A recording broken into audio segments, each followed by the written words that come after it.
Welcome to the SportsPro Podcast.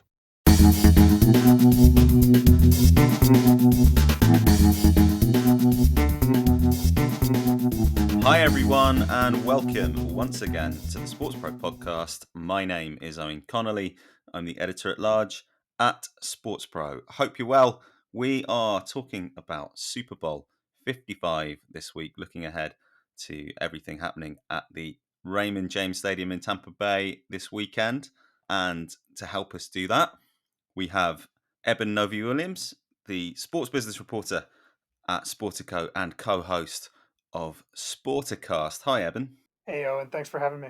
Thanks for coming on. Looking forward to discussing what we hope is going to be a unique NFL championship game. But you know, we've crossed our fingers many times during this process. I think I can guarantee that this will be a unique Super Bowl experience. So, I mean, it'll be a Super Bowl it's both familiar and unfamiliar. We also are going to be looking ahead to something completely different later on in the program. Sam Carp, our deputy editor, talking to Sohrob Farudi, co-founder and chief executive of Fan Controlled Football, which should be something to listen out for sure.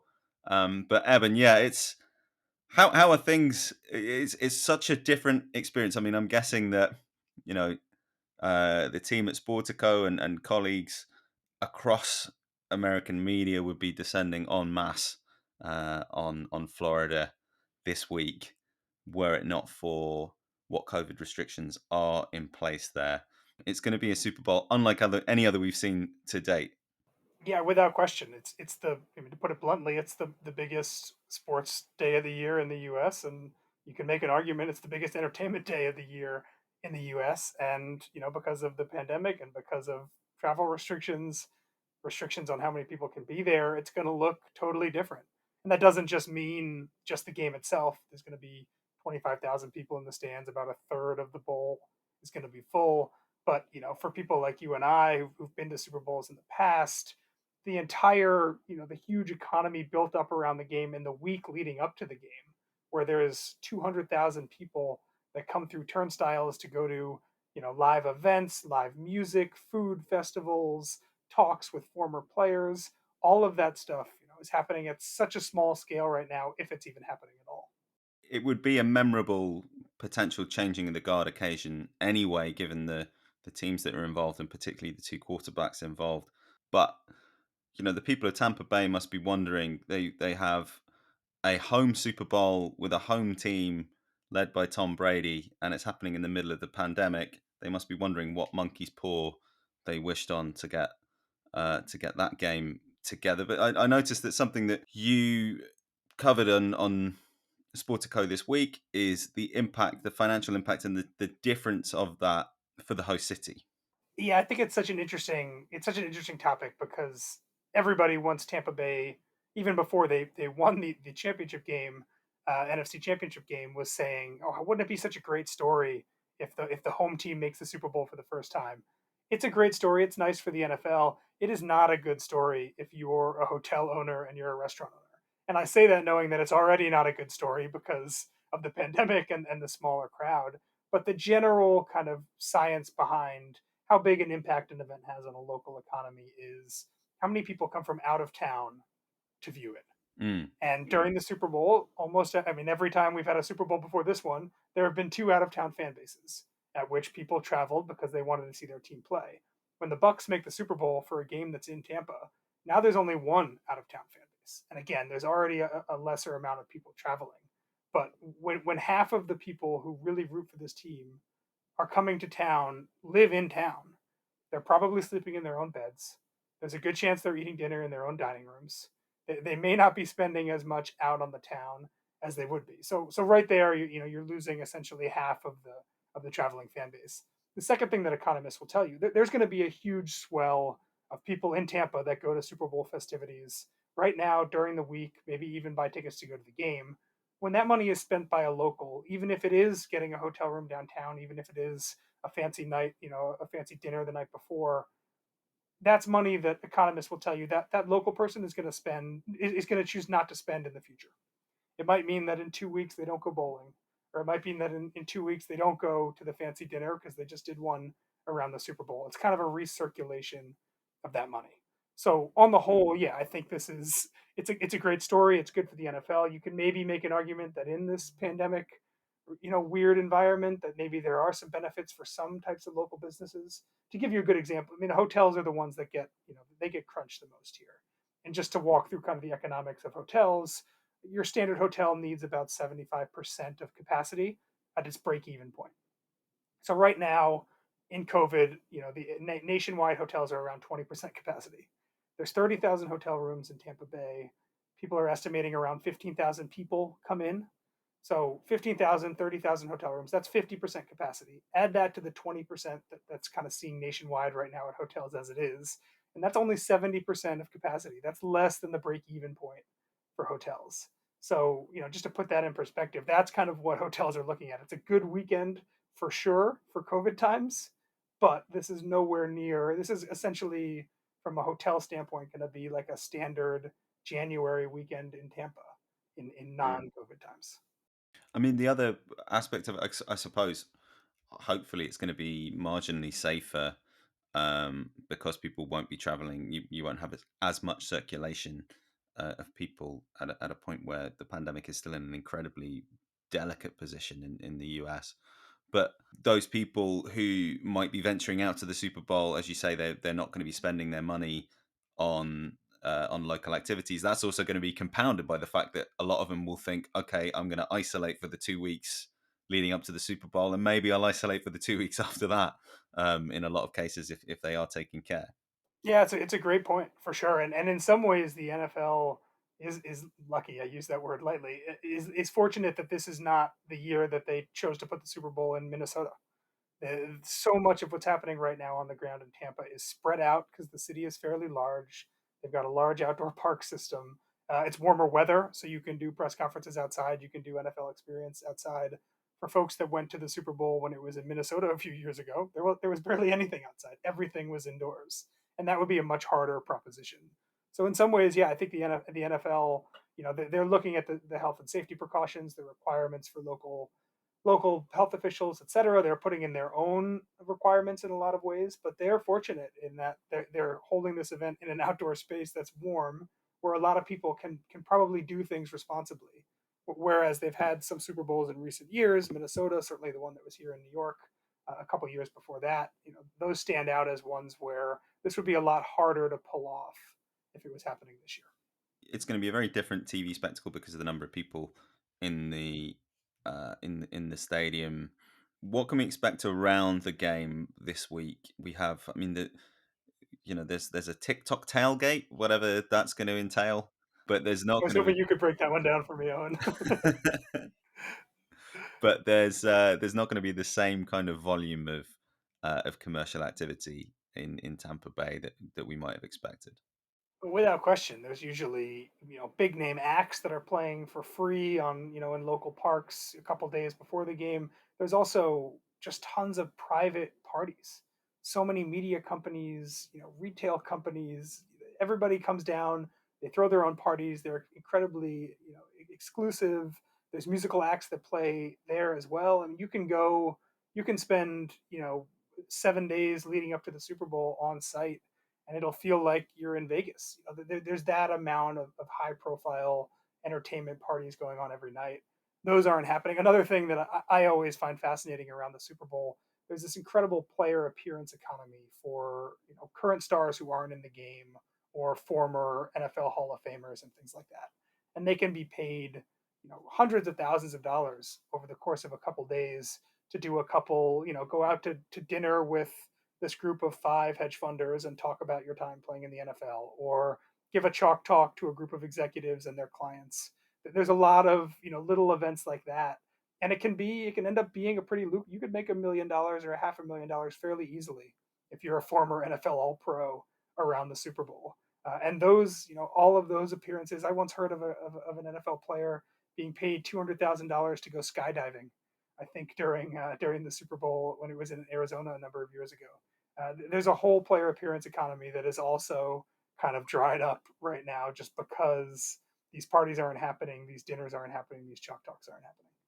Is that going to push any more emphasis onto the media side of things? Are we going to see what numbers are coming out? I mean, it's an event in itself for people who are less interested in what's going on the field, but the advertising that you get around the live broadcast and some of the presentation innovations that you see at a Super Bowl.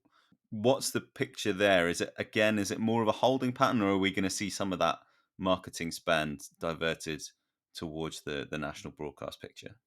It's a great question, and I think this is part of a question that everybody in sports and probably everybody in entertainment is asking in some degree, which is, how much of the things we've had to do over the past 12 months are things that we are going to choose to do once whatever normal looks like again.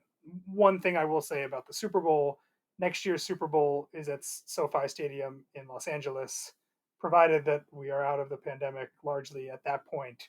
That is going to be the in-person bonanza of a lifetime for the NFL. They are going to pull no expense, especially after having to do a more muted event this year. A brand new stadium, the nicest and glitziest in the NFL in Los Angeles. There's going to be so much happening on the ground for the Super Bowl next year. But to go back to your question, yes, I think there is certainly, we've seen a shift in the way companies are advertising away from maybe, some longtime advertisers like Budweiser, shifting away from the game itself to wanting to do other things. We've seen some pretty innovative media approaches during the year. The Nickelodeon broadcast that CBS took part in, I thought was really great. Fox, what they're doing with that Megalodon camera, I don't know if you've seen it, but they're putting cinematic cameras on the field for highlights that are ending up being really really amazing little video packages. I think there's a lot of things that we're going to be able to point to in 3 years and say, oh yeah, this thing carried over, and it was originally just an idea that someone tossed out because they needed to keep doing interesting things because everybody was at home. Let's talk about the story of the game a little bit. We've got about 10 minutes into this podcast and we haven't mentioned the names of the two teams, although we've hinted at one of them. Tampa Bay Buccaneers welcoming the Kansas City Chiefs, the 2020 champions. I mean, the irresistible story here is Tom Brady and Patrick Mahomes, basically. But does that do anything commercially? I mean, you have a guy who is an absolute totem in the NFL, in world sport.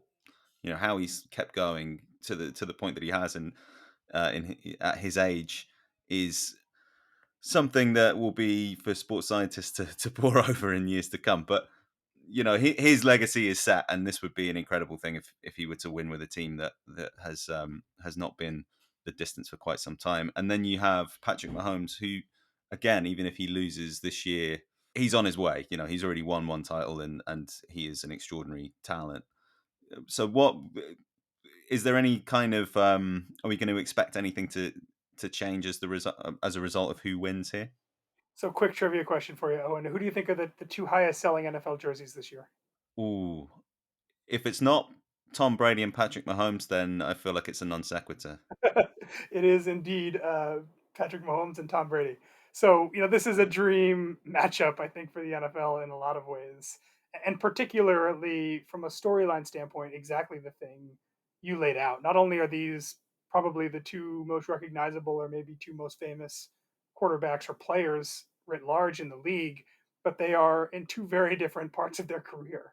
And I've talked a lot over the past couple of years about this aging class of NFL stars, particularly the quarterbacks, and who was going to be the person that assumes the mantle once Tom Brady, Peyton Manning, Drew Brees, Aaron Rodgers, Ben Roethlisberger, once these guys are gone, who is the star that the NFL can lean on? And Patrick Mahomes has very quickly ascended to being the top of that conversation.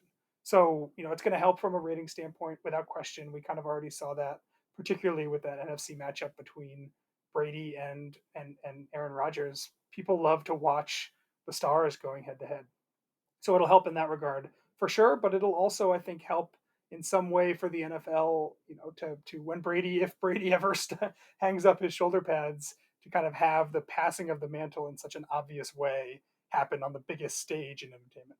What is the Brady and Tampa Bay experience? What's that told us about within the NFL how significant a franchise player can still be to the commercial package? What have we seen happening with the Bucks this year?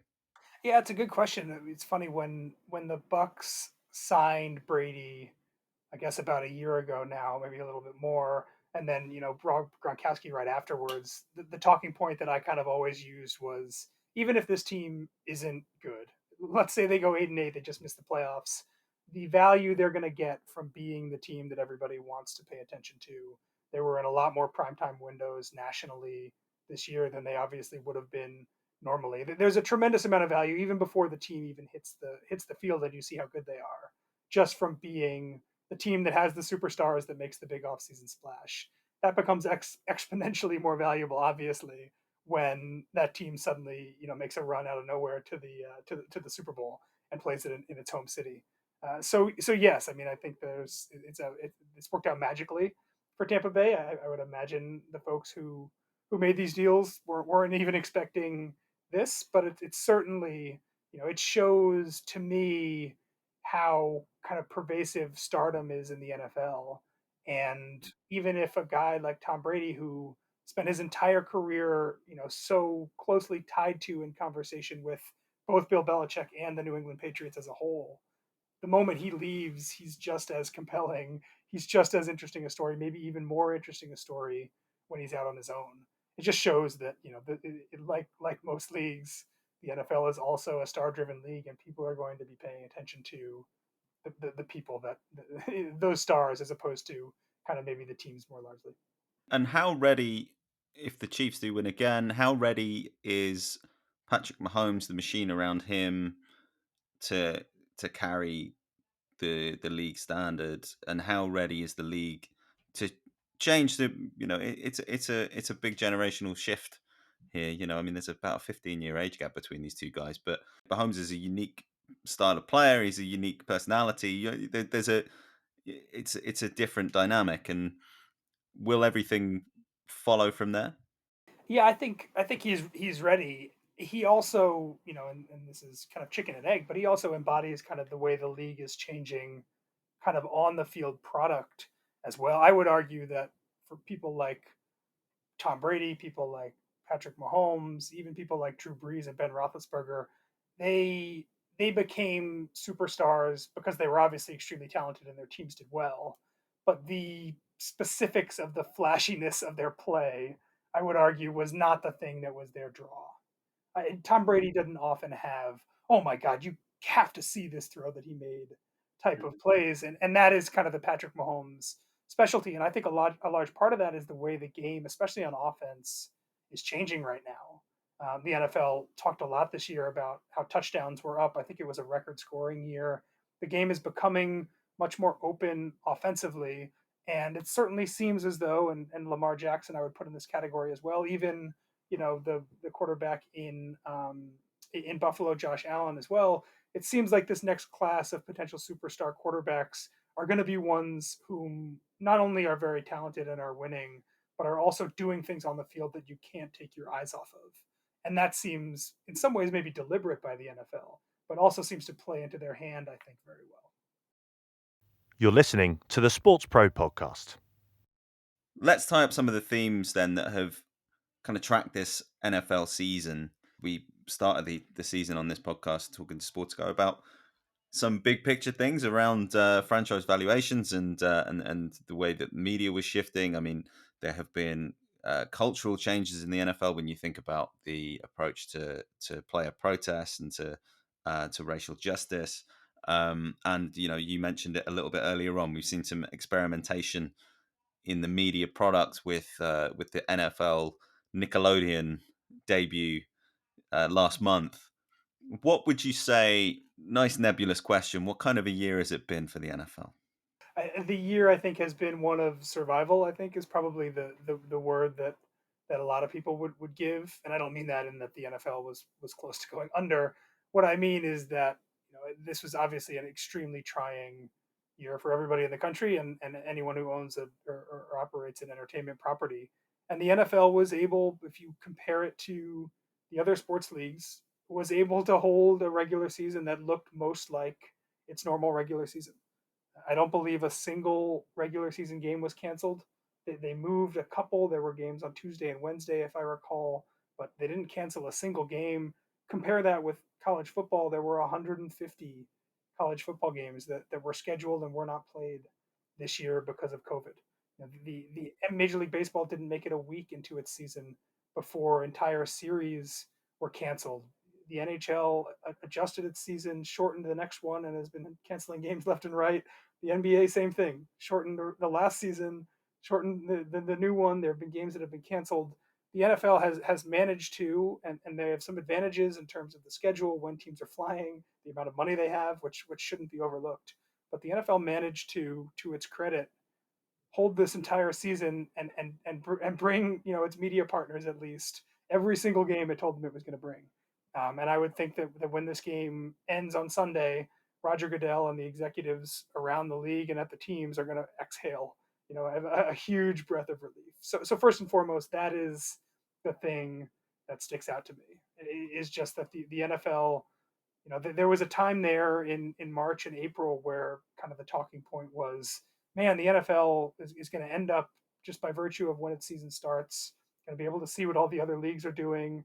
And they're really going to benefit from having 6 months after the pandemic broke out to figure out what their season's going to look like. And the truth is that, come September, when the NFL season started, we didn't really have much more information. There wasn't really an easy roadmap to try to figure out, what the season was going to look like, and they managed through it pretty darn well.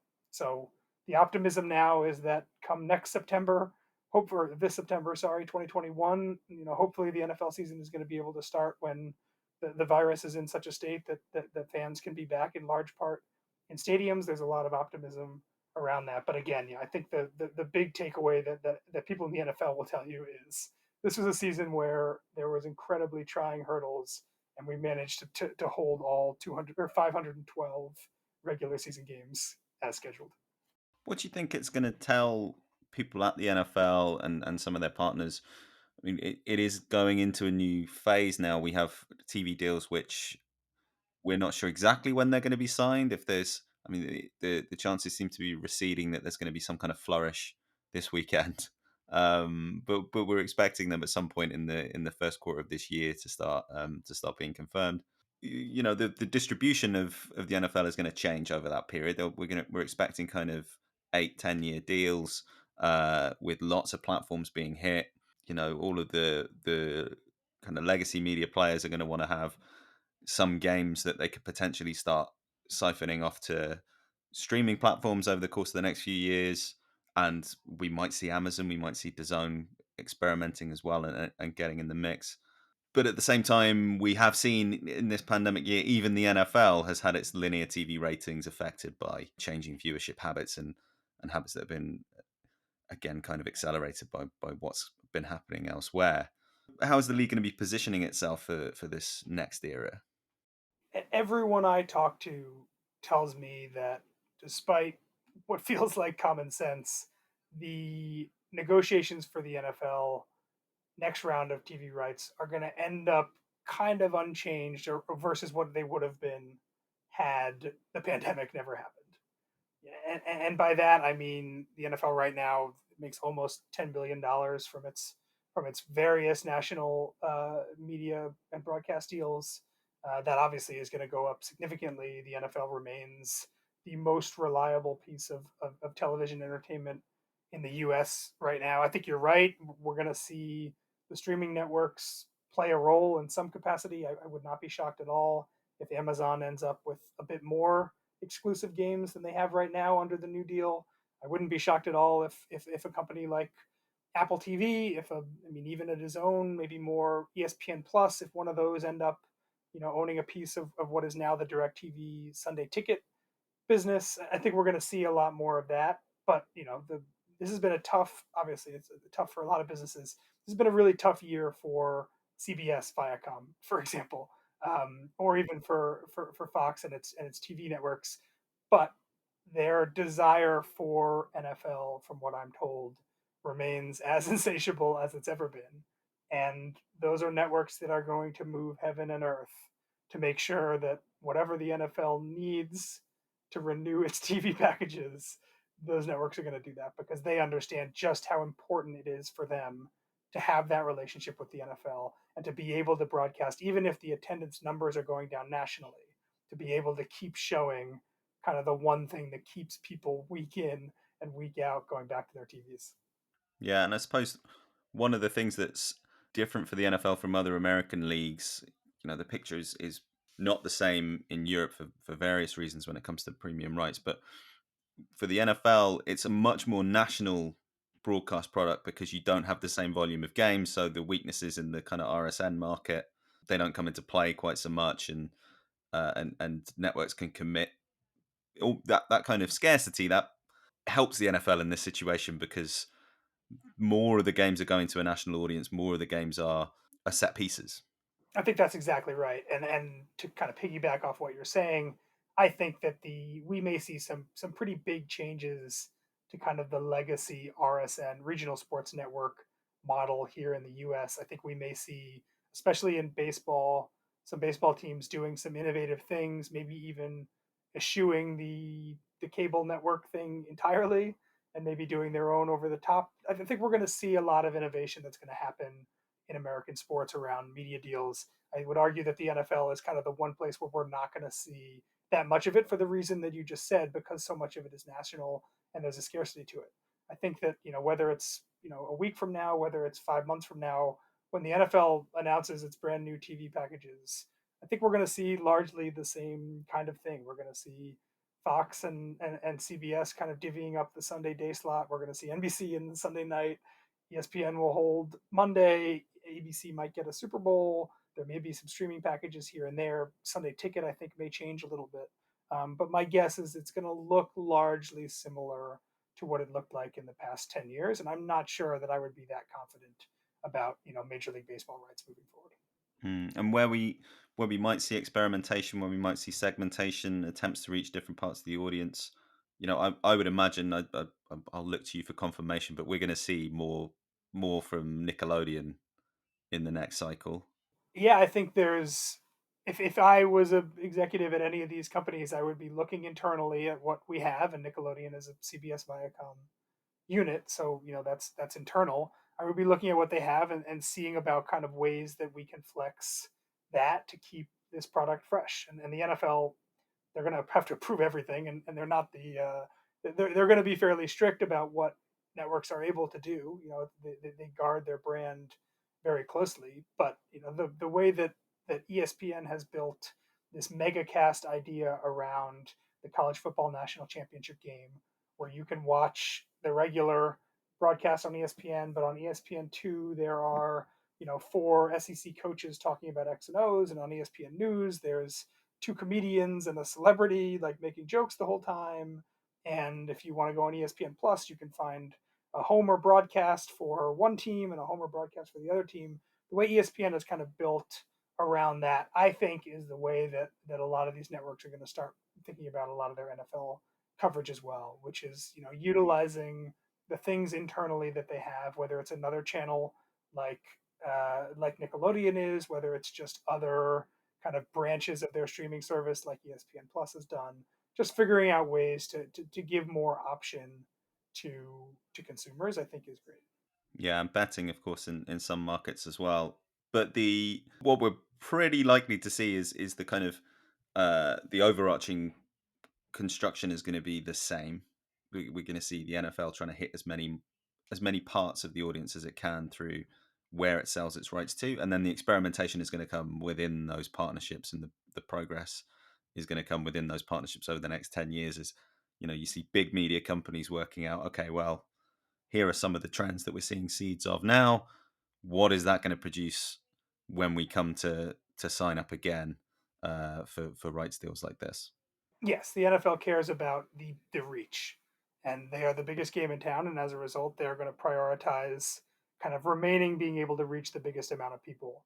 And while smaller leagues, upstart sports leagues, may need to take a risk, who knows? Maybe in 5 years, this streaming platform has taken off and it's dominant, and we're there, and we're going to be in good shape. While other leagues may need to do that, the NFL is the last that needs to, and as a result, will be the most conservative when we think about kind of adjusting for the way people are going to slowly, or maybe not so slowly, kind of shift their viewing habits from broadcast TV and cable through to streaming services and OTT. Okay.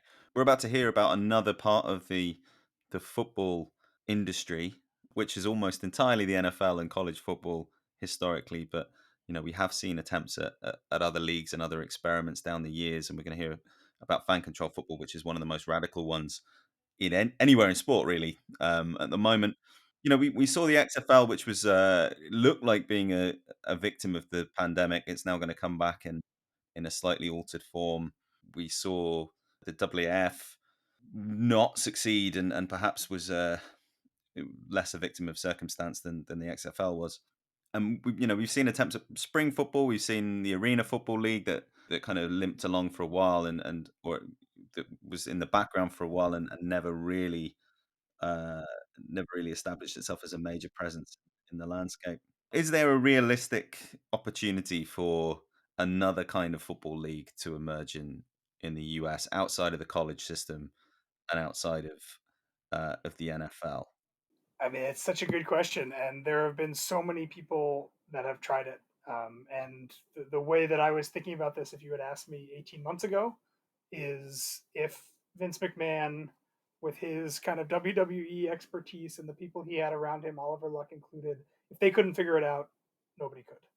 And as you said, unfortunately, the XFL got doomed by a global pandemic that nobody could have seen coming. I don't think the XFL really got its fair shake, but there have been a lot of really smart people with a lot of money who have felt really strongly that they could make another football property take over and take off. And so far we haven't seen it. The UFL is another one in Europe, for example. I know you're familiar with NFL Europe, right? Another one that lasted for a long time, never really, gained commercial traction, no longer exists. There is obviously an insatiable appetite in the U.S. for football, and we see it every fall at the college level and at the pro level. But we have yet to been able to see anyone take the spring idea and really make it work. There's a chance that the changing nature of the NCAA may make this easier to do in the future. I'm not sure if I fully buy that, but my argument, and the Fan Control Football League is certainly doing this, is that trying to make something in the model of the NFL is not the way to do that. I think if you're gonna have a product like this take off, people are gonna watch it not because it's the NFL with other players that you remember seeing in college. They're gonna watch it because it offers something very different. And we were just talking about specifically with media how conservative the NFL is. That leaves room for a football league that is willing to make some rule changes that the NFL might never do, or make some differences in, for example, how you call plays that the NFL would obviously never do. There's room in there to kind of iterate on the game itself that might actually create a really compelling product. And the NFL has made that available because they are so big that they guard the brand so closely. So that would be my 2 cents. Is if this is going to work, it has to look different. And I'm excited to hear the fan control football pitch, because that is at least their proposition, is that this is a game people love, and we can do things differently around it that is going to be really compelling.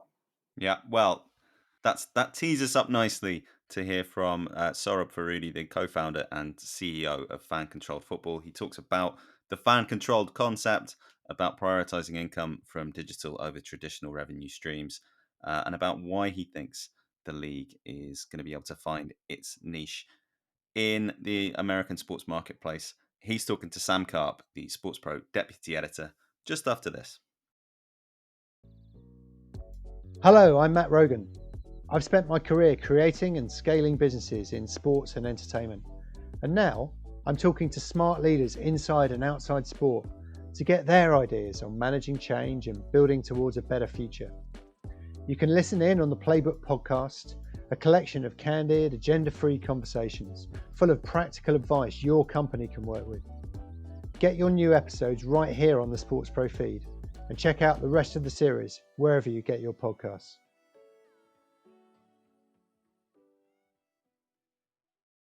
Could you just start off by telling me first a little bit about about you, about your own background, and how it has led you to the fan-controlled football league. Yeah, I can. I'll tell you, it wasn't a very direct path. So, I mean, I was born in Texas, grew up a huge Cowboys fan, played sports my whole life. Actually, played soccer all through college, but I've had 4 ACL reconstructions from my passion and love of sports, and it's always been, as a kid growing up as a Cowboys fan, and as I got a little older, I always dreamed of owning the Cowboys. That was my big dream. As I got older, I realized that Jerry Jones must have found the fountain of youth, because I don't think he's ever going to die. So that was never going to happen. So I had to think of something else. And my brothers and I started a company called Flip Swap, which was a mobile trade-in program that we were able, kind of right place, right time, right idea. Got funded in 2008. Started the business in 2005. Kind of garage startup. Raised a round of venture capital in 2008, and had a pretty decent exit in 2011. And so, not enough to buy a sports franchise, but enough to kind of start dreaming, right? A little more of a dream about, wow, if we do this again and it's bigger, maybe we actually can buy a team. And so that's when I think that's kind of like 2011, 2012, the wheels really started turning for me in terms of taking seriously this idea of sports ownership. Mm-hmm. And I started, dabbling in a couple of other things. Ended up getting very interested in how the way the cannabis space was being legalized in the States, and went out to Vegas to apply for some licenses in that state, in Nevada. And during that time, that was in 2014, I got introduced to a group of guys, and we were out, just hanging out, having a couple of drinks, probably watching either football or basketball or something on the screen, and talking about sports. I'd been thinking for a while about this idea of kind of getting fans closer to the game, right? Because my brothers and I had talked about, if we could buy a team, you look at other team owners, and I always liked being from Texas, Mark Cuban and Jerry Jones, and how they were so kind of involved in the team as an owner, right? And but even so, that's one you could tell these guys are just, even though they own the team, they're just gigantic fans, right, of the sport, and they're so lucky to be in that position to be a fan and own it and make the decisions. And so part of my kind of theory was, well, if we got a team, why couldn't we let our fans actually help make those decisions? Like, if we're so excited about it, that means every other fan is that excited about it. So how do we kind of pull those things together? And so I got introduced to a group who was bringing an arena football league team to Vegas. And I didn't really know much about arena football. I'd never been to a game, but started looking into it a little bit. And as I was talking to them, I was telling them all my ideas, and they're like, well, are you interested? We're looking for investors to come into the team with us. So without doing, and I can promise you, it is the fastest I said yes. And of course, you always regret it when you don't do your diligence. So we became minority owners of this arena football team in Vegas. And it was a complete disaster from an investment standpoint. I mean, the league, was a mess, upside down. Teams, none of the teams were making money. Teams coming and going. A new commissioner was coming in. A lot of stuff was just bad. But I think it really set us up in an interesting way, because I got to go in and roll up my sleeves and see how a sports franchise worked from the ground floor, right? I mean, it was a brand new franchise. So I was heavily involved in trying to figure out how to stand up this brand new franchise in Vegas. And I also got to know the commissioner, and there was a guy named Scott Butera, and it was his first year on the job, and we kind of became buddies. And I shared with him my vision of hey, I want to bring fans into this sport and into this game in a different way. And so he was really bought to that idea. And so then he shared a lot of the league level stuff. So I also got to see a league the league operated. Mm. And I don't want, like, this wasn't an overnight like epiphany, like, hey, we should create a whole league and let fans run every team and make all the decisions. It really started, I think, in that, as a minority owner in that arena football team, the first vision of it. I didn't get to do any of the things I wanted to do because it was just a disaster of a ownership group and a team and a league.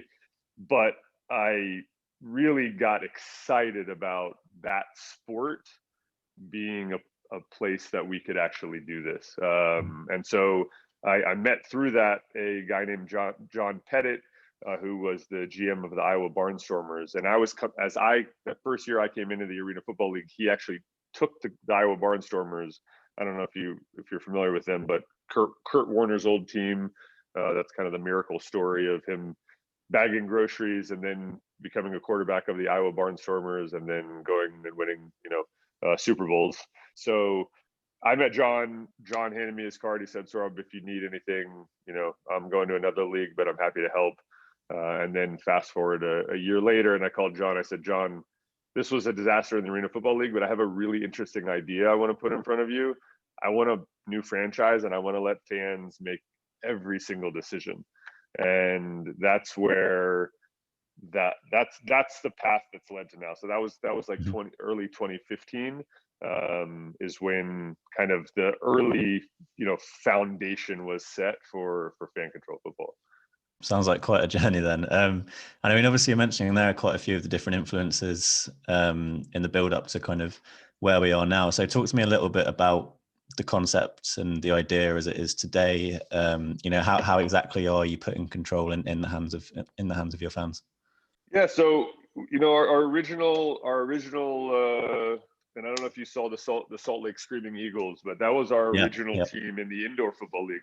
So what we did there was we let fans, they basically got to make the early decision. So it was, what city should we, put the team? They picked Salt Lake City. What should we name the team?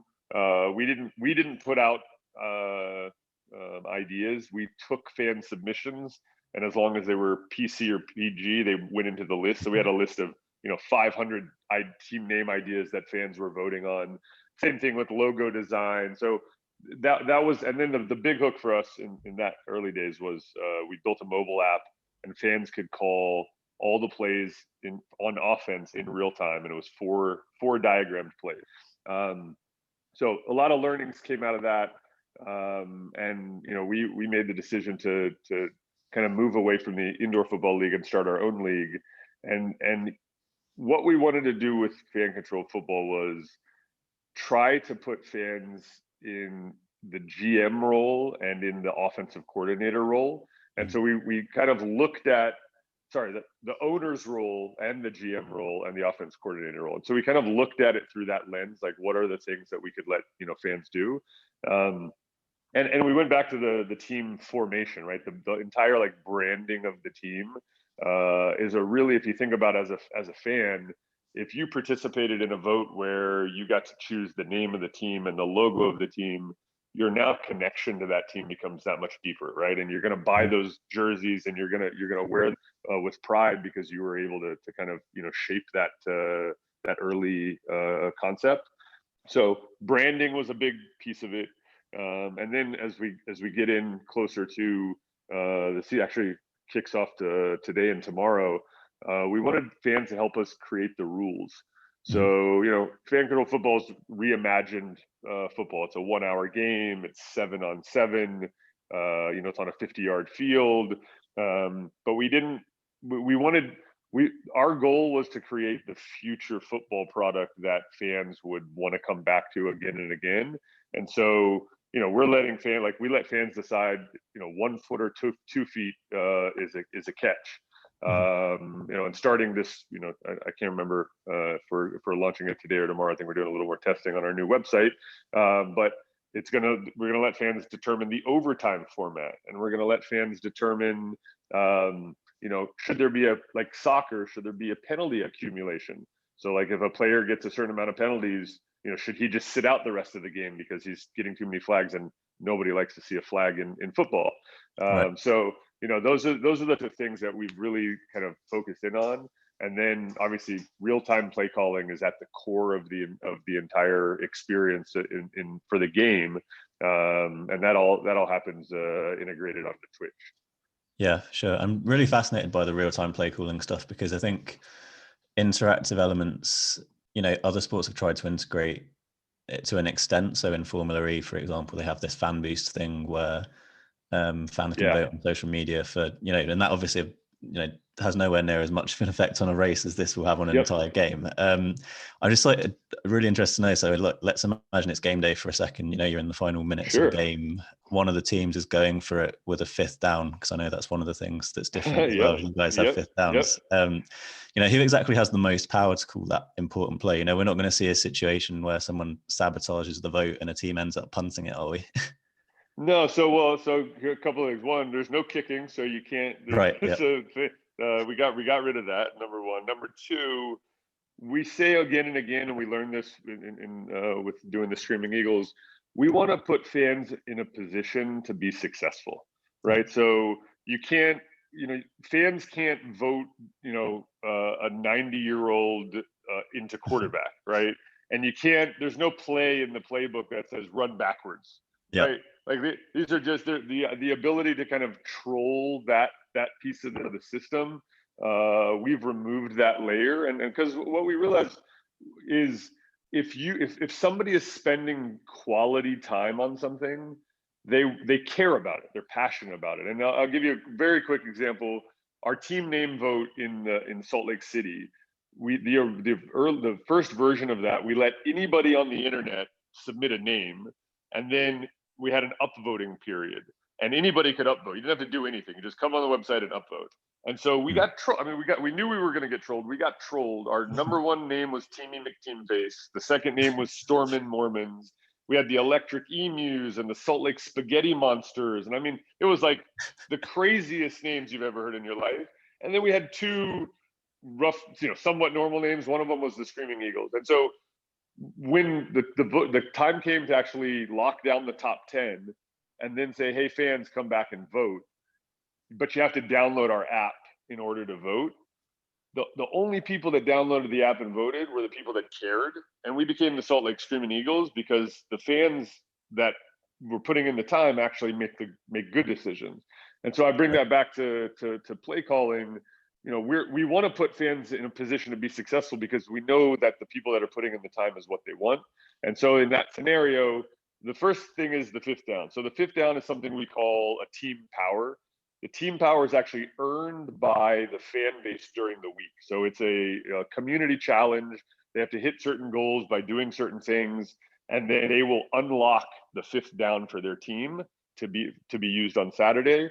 The coach is the one that gets to actually say when he wants to use the fifth down. So we've got a coach's system that he has on the sidelines. And on a fourth down, if they don't make it, he can hit the button and say, hey, team power's being used. And now he's going to be, now it's fifth down. As far as the play call itself goes, that is based on something we call fan IQ. So as a fan in fan control football, you join the league, you pick a team, and then you start earning fan IQ for everything you're doing.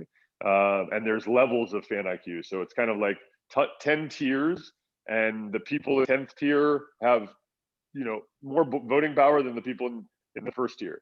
And so we say everybody has a vote, but not all fans are created equal, because the people that are really putting in the time are the ones that, and by the way, and are doing better, right? Because you earn more fan IQ for smarter play calls that are more successful, and over time you kind of show prove your worth. So everybody will vote on those plays in the fourth quarter, but there will be a weighted vote. So the people that really put in their time are the ones that actually make the biggest impact.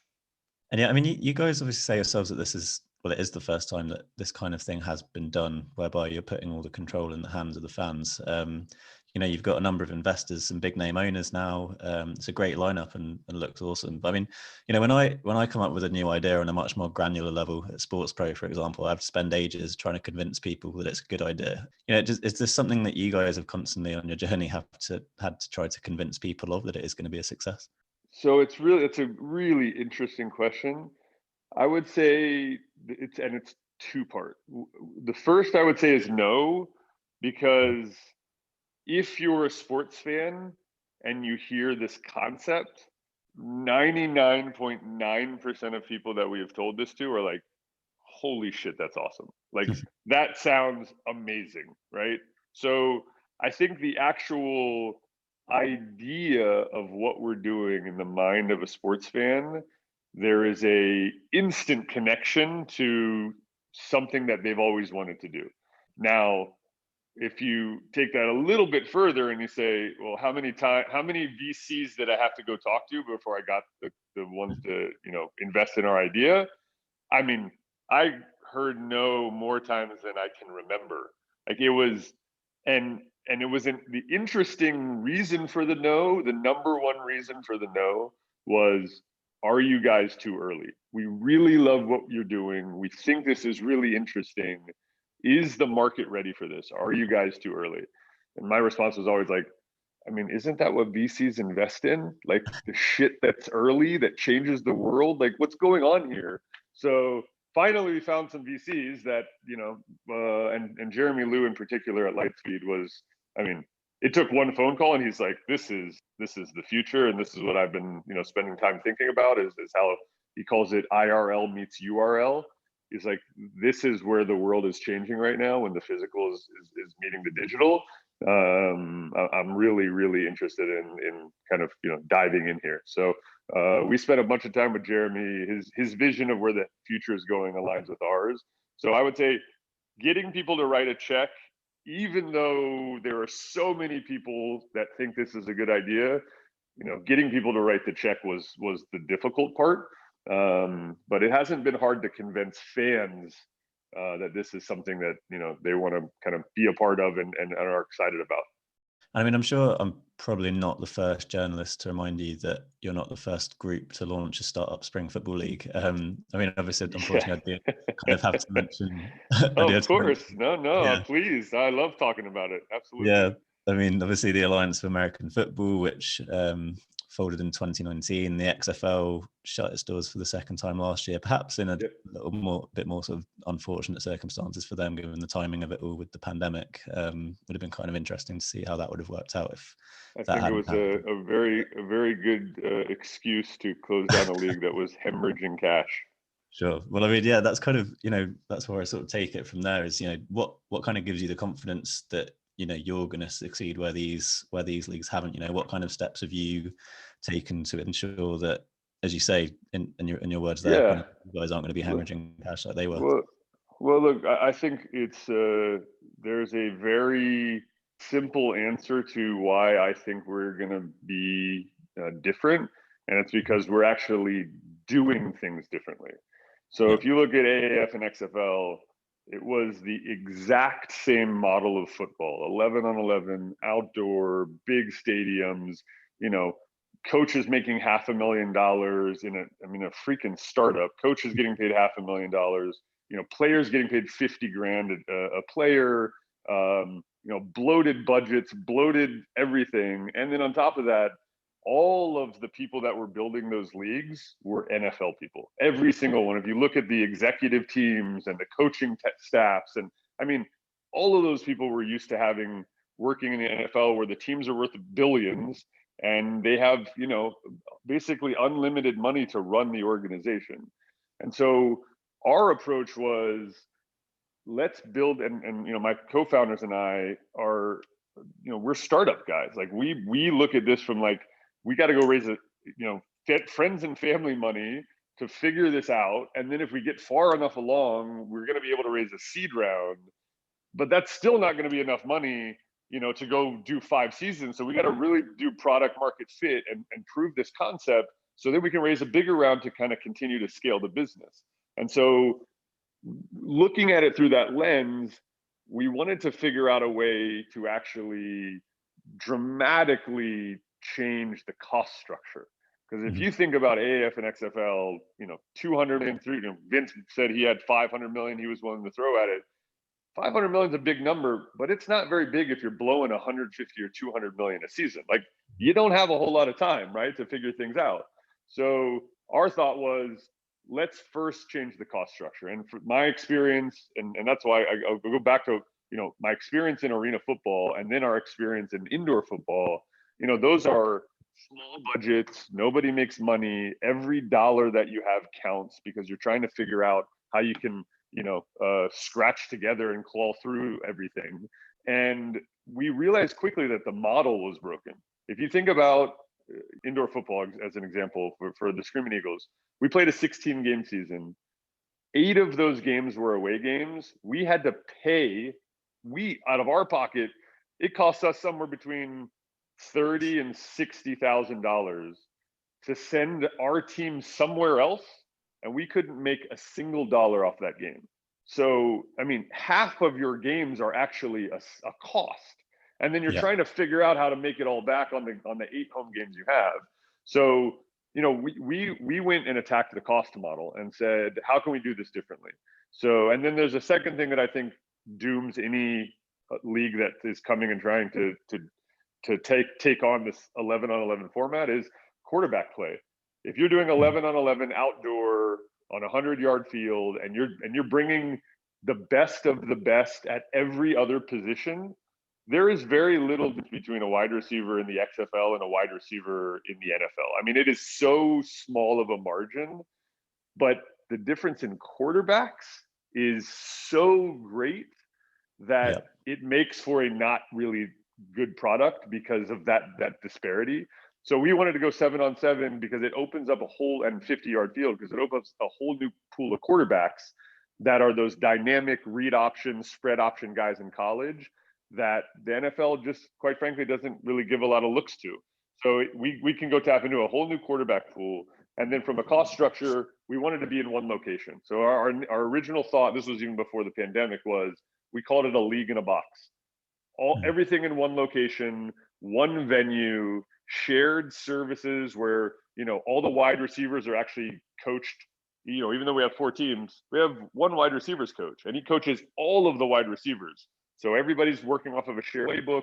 There's no travel. We don't travel anywhere. Everybody came into Atlanta, and then everybody's staying there. So our overhead and the amount of money that we need, to run a season is, I mean, we're not disclosing how much we raised, but I can tell you people would be dumbfounded by what we're able to do to put this league on, and what compared to what the AAF and XFL burned through. I mean, Jesus, we could have played for a decade with the money that those people burned. So so to me, it's honestly that's the single biggest answer is the cost structure. We just completely reinvented it to make it scalable, right? You think about a single location, we could add another 6 teams. We could be a 10-team league.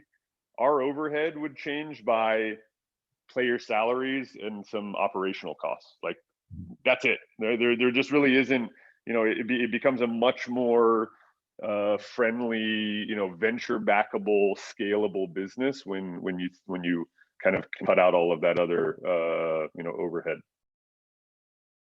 Since 2008, SportsPro magazine has set the standard for the business of sport in print, and it keeps on getting better. Every quarter, our outstanding editorial team gets under the skin of the industry, talking to the most important leaders and the most influential thinkers around to take you to the heart of what's really happening in sport and what's coming next. We look at the big ideas, the pivotal themes, and the critical numbers. With powerful storytelling, provocative opinion, and insightful commentary, as well as guides to the deals, the developments, the destinations, and the movers and the shakers, it's your essential industry companion. Head to the shop at sportspromedia.com to subscribe now. SportsPro, connecting and inspiring the business world of sport. With this, you've got this very unique blend of, traditional sports, fantasy sports meets video games, meets esports. Would it be fair to say that your target audience is one that skews a little bit younger, or are you looking to rope in that kind of traditional NFL football audience as well, just maybe with the understanding that they might take a little bit longer to capture? So yes to the first one, in that we are absolutely skewing younger, and we're building, we want to build the next generation of sports, right? So the reason that we decided to break away from the indoor football league was we felt like we were this really digital first product, and we were stuck in an analog league, right? A league that was designed, and a sport that was designed. I mean, quite frankly, football was designed before televisions and technology, right? I mean, we're talking about how do you build a sport to fill stadiums and sell hot dogs and beer and tickets.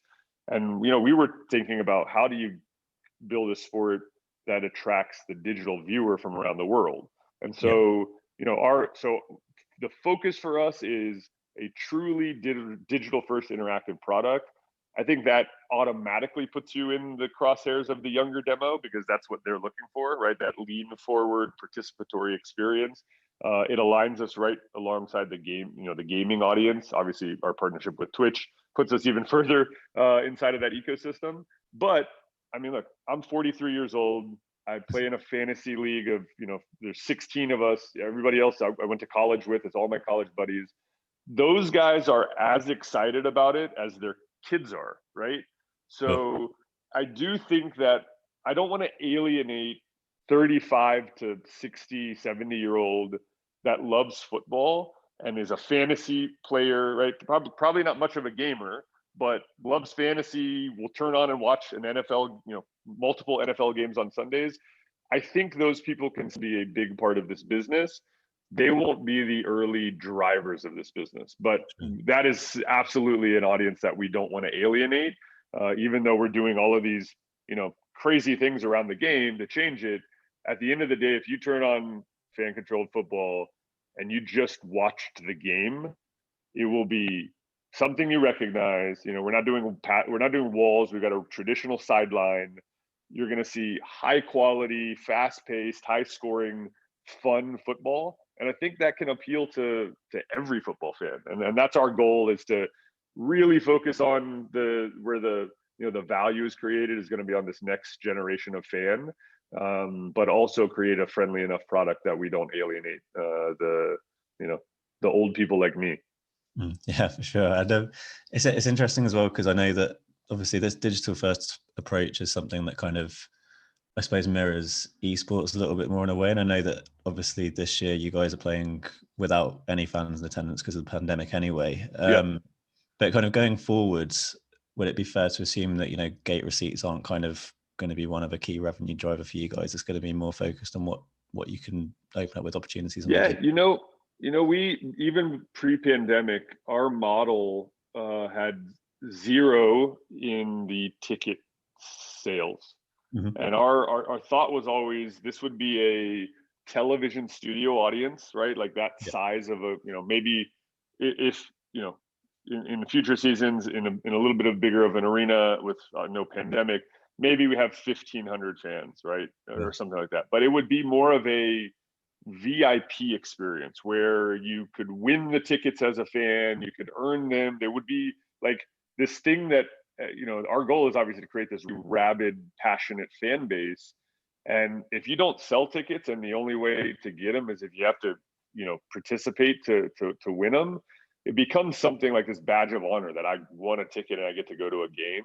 And so that's the experience we wanted to create in venue, because again, you can't have two masters. And the problem with most traditional sports right now, they are locked into these arenas where they're selling, tickets for $300, $500, $1,000, and they have to build the product to cater to those people, because those people are right there watching the game, right? That is a non-scalable audience. So the way we've designed it, and I don't know if you've seen the set designs, we are like, it's not going to be the greatest visual experience to go to a game in person in fan controlled football, because you're missing out on the show that's put on by the cameras, right? Our drone cameras and our live stream helmet cameras and our 180 cameras on the field, and like all of this like incredible production and technology. If you go in person, you miss all of that. Yeah. So I think, while it will be a fun experience to just, if you're a huge fan, to go watch the game unfold, this is about digital. And so, we basically said, you know what, we're not doing ticket sales. That means we're not doing concession sales. We're not going to have parking. All of those revenue drivers that happen in the traditional world, we kind of, the non-scalable ones, we got rid of. And we replaced that with digital revenue, right? So in-app purchases, microtransactions, subscription revenue on Twitch, digital ads, all of the things that we can really scale and are accessible to anybody around the world. That's where we put our focus on that revenue piece. I want to talk a little bit about your relationship with Twitch now, because a number of sports have started to experiment with that platform in recent years. Obviously, you guys are sort of the first league to be fully integrated with the platform. We're talking about gamification, we talk about interactivity as it relates to you guys, but that's kind of, that's sort of what Twitch is all about as well. So, it must almost feel like yourselves and Twitch were almost invented for one another in a way. Yeah, look, the last 5 games of the Screaming Eagles, we put them on Twitch. So we didn't, and that was prior to really, Twitch was obviously a growing platform at the time. It wasn't at the center of the universe like it is now. And they didn't have, we're working with Twitch's extension platform. I don't know if you're familiar with extensions, but it's basically this interactive overlay on top of the video player, right? So you can watch and interact at the same time. They didn't have that back in 2017. So when we did our games on Twitch, we literally put 4 diagram plays up in the broadcast, and fans voted in Twitch chat 1, 2, 3, or 4, and we had we were reading the chat, and we aggregated the votes in chat and included our play calling vote from our mobile app that people were using. So back then we saw the power of the Twitch community. We had, and I've got a personal example. I mentioned my diehard Cowboys fan.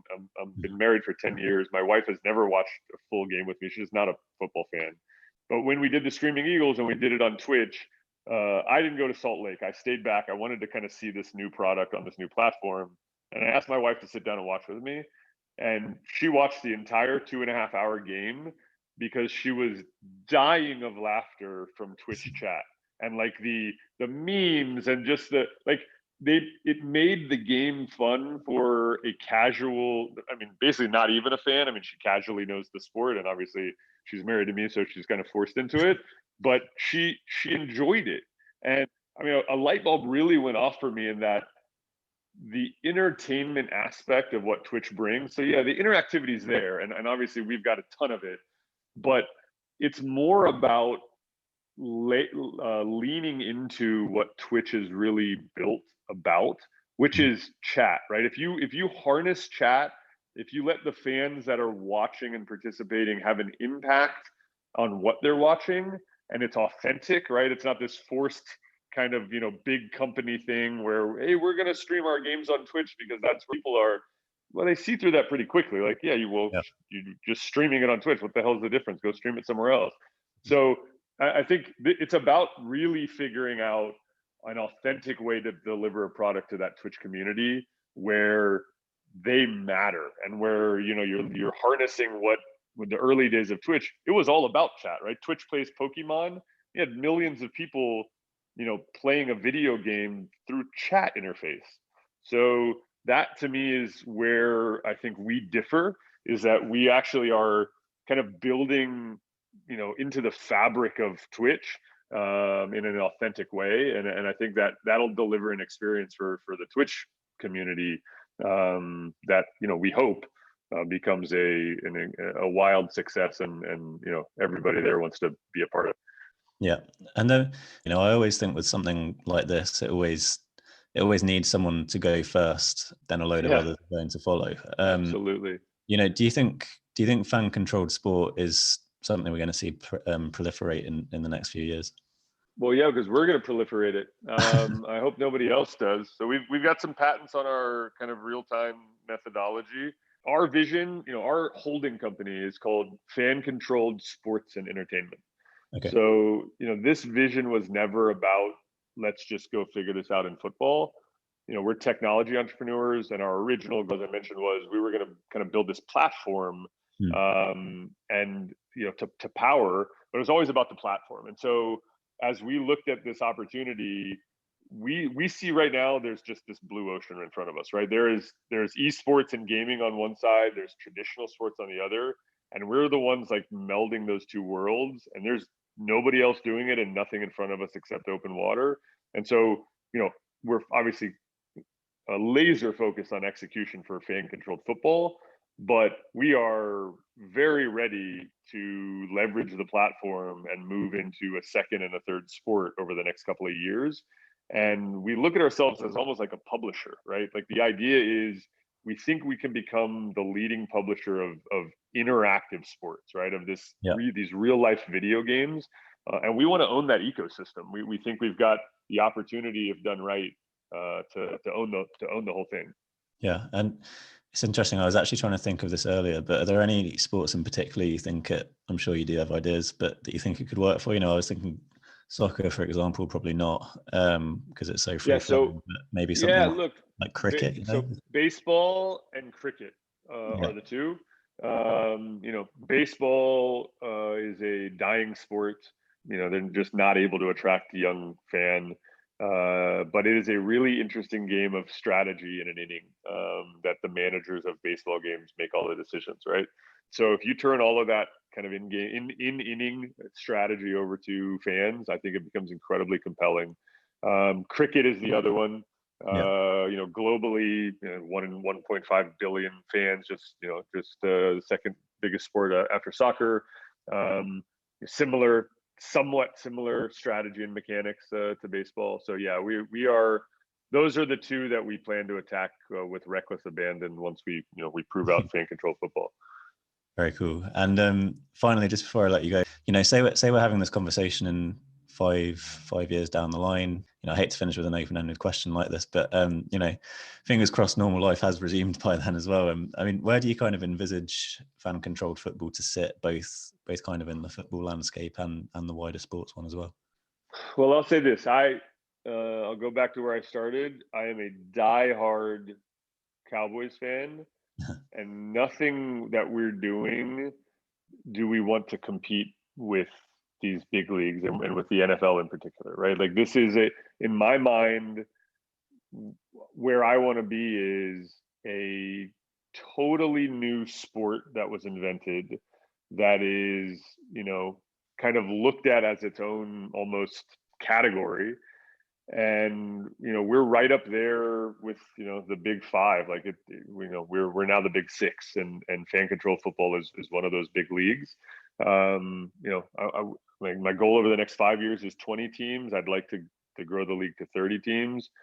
We've got a really interesting idea of how we could actually take this international and create some, we call our little, like a league in a box. We can take our little boxes and drop one in London, right? And have, 4 or 6 or 8 teams in London. So I think that is our longer term vision for FCF is, grow internationally. I think into the markets that are friendly for American football, and be looked at as a legitimate, pro league. Right now, if our guys got offers to go play in the NFL, not only would they take it in a heartbeat, we'd tell them to go take it in a heartbeat, right? Like that, there's just no way we're going to try to keep somebody from going to play in the NFL. So my goal would be that we get to a point where guys get offers from the NFL and actually have options to not go and say, no, I think I'd rather stay in fan control football. Awesome. Well, Sohrob, thank you so much for that. I'm conscious that ran over a little bit longer than the diary invite said it would. So no, appreciate you giving me so much for your time. That was really interesting. No problem at all. I love, obviously, I'm passionate about what we're doing. So anybody who wants to listen, I'm happy to talk. Print, digital, events, podcasts, SportsPro. Okay, then that about does it for this Super Bowl themed edition of the SportsPro podcast. Thanks to Sohrob Farudi and Sam Carp. Thanks to you, Eben Novy-Williams. tell us a bit before you go. The Sporticast has launched, or Sporticast has launched in the last couple of weeks or so. How is that project unfolding? What can you tell us about that? Brand new podcast. We're doing 2 a week right now. Probably going to be more. Sporticast is myself and our editor-in-chief Scott Soshnick talking kind of exactly as we just did. Breaking down the biggest news in sports business at the time. We usually do 3 or 4 topics per podcast. They're about 15 minutes. We kind of keep them short. But yes, if you're looking for more info on the business of sports, look at the Sporticast. It is available iTunes, Google, Spotify, all the ways you get your podcasts. There you go. So if you've got room in your life for one more podcast, then you should check it out. But make sure you've subscribed to this one first. Yes. Evan, thanks again for your time, and enjoy the game. Thank you, Owen. Appreciate it. Thanks, everyone. Speak to you again very soon. Bye-bye.